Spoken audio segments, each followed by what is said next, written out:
إذ ناداه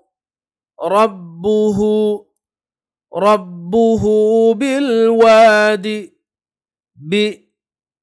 بالوادي بالوادي المقدس اذهب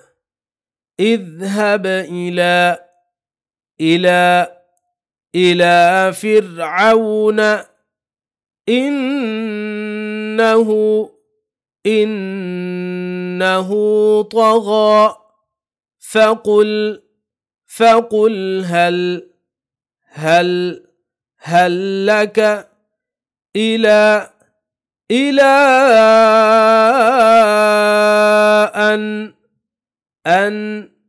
أن تزكى إلى ربك فأراه الآية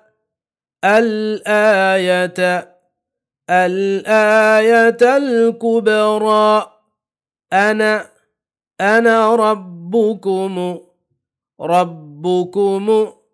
ربكم الأعلى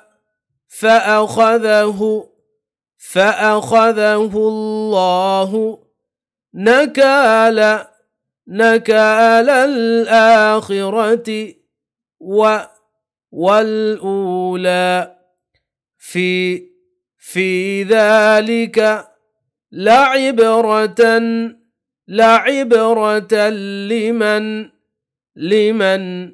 لمن يخشى أأنتم أشد